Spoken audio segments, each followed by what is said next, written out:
Welcome to Radha channel. ನೋಡಿ friends, ನಾನು ಈಗ ಆವಕಾಯಿ ಮಾಡಿ ತೋರಿಸ್ತಾ ಇದ್ದೆ. ತುಂಬ ಜನ ಆವಕಾಯಿ ಮಾಡಿಕೊಡಿ ಮೇಡಮ್ ಅಂತೇಳಿ ಎಲ್ಲ ಕೇಳ್ತಾ ಇದ್ರು. ಸರಿ, ಹಾಗೆ ಮಾಡು ಹೇಳಿ ಒಂದು 10 ಕಾಯಿಗೆ ಫಸ್ಟಿಗೆ ಒಂಚೂರು ಮಾಡಿ ಫಸ್ಟ್ ಹೆಂಗಾತ್ ಕಾಂಬೇಳಿ ಮಾಡ್ತಾಯಿದ್ದೆ. 10 ಕಾಯಿ ಇದರಲ್ಲಿ 4 ಲೋಟ ಆಯ್ತು ಫ್ರೆಂಡ್ಸ್. ಇದರಲ್ಲಿ ಅಳತೆ ಪ್ರಕಾರ ನಿಮಗೆ ಕರೆಕ್ಟಾಗಿ ಗೊತ್ತಾಗಬೇಕಾದ್ರೆ 10 ಕಾಯಿ ಅಂದರೆ ಇದರಲ್ಲಿ 4 ಲೋಟ ಹಾಕೊಂಡಿದೆ ಹೋಳು. ನೋಡಿ, ಎಳ್ಳೆಣ್ಣೆ ಮಾಡ್ಕೊಂಡದಿತ್ತಲ್ಲ ಅದನ್ನೀಗ ಫಸ್ಟ್ ಹೋಳಿಗೆ ಹಾಯ್ಕೊಂತ ಇದ್ದೆ.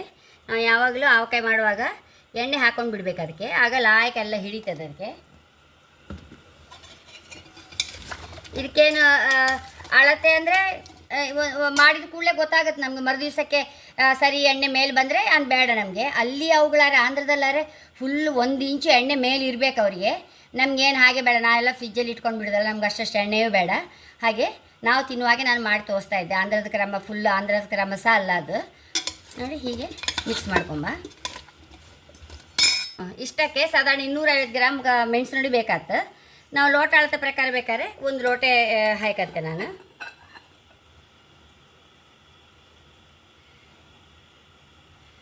ನೋಡಿ, 1 ಲೋಟ ಮೆಣಸು ನೋಡಿ. ಒಂದು 200 ಗ್ರಾಮ್ ಸಾಸಿವೆ ಹೊಡಿ, ಅಂದರೆ ಇದರಲ್ಲಿ ಒಂದು 3/4 ಲೋಟ ಆಗುತ್ತದು. 3/4 ಲೋಟ ಉಪ್ಪು 500 ಗ್ರಾಮ್ವರೆಗೂ ಬೇಕಾಯ್ತು. ನಾನಿಲ್ಲಿ ಹೊಡಿ ಮಾಡಿ ಇಟ್ಕೊಂಡಿದ್ದೆ, ಅದೊಂದು 3/4 ಲೋಟ ಬೇಕಾಯ್ತು. ಇದನ್ನು ಮಿಕ್ಸ್ ಮಾಡ್ಕೊಂಬ.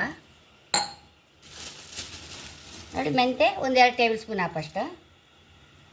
ಈರುಳ್ಳಿ ಎಷ್ಟು ಬೇಕಾದ್ರೂ ಹಾಕ್ಕೊಳ್ಬೋದು, ನಮ್ಮ ಇಷ್ಟ. ಹೆಚ್ಚು ಹಾಕಿದ್ರೆ ಇನ್ನೂ ಪರಿಮಳ ಬರುತ್ತೆ.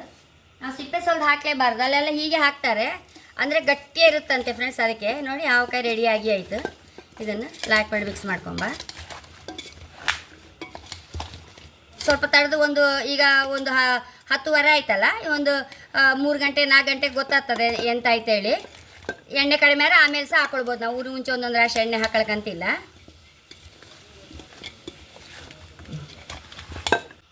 ನೋಡಿ, ನಾನು ಸಾಸಿವೆ ಸಹ ಇಲ್ಲೇ ಹೊಡಿ ಮಾಡಿ ಇಟ್ಕೊಂಡಿದ್ದೆ. ಉಪ್ಪು ಸಹ ಹಾಗೆ ಕಲ್ಲುಪ್ಪನ್ನು ಹೊಡಿ ಮಾಡಿ ಇಟ್ಕೊಂಡಿದ್ದೆ.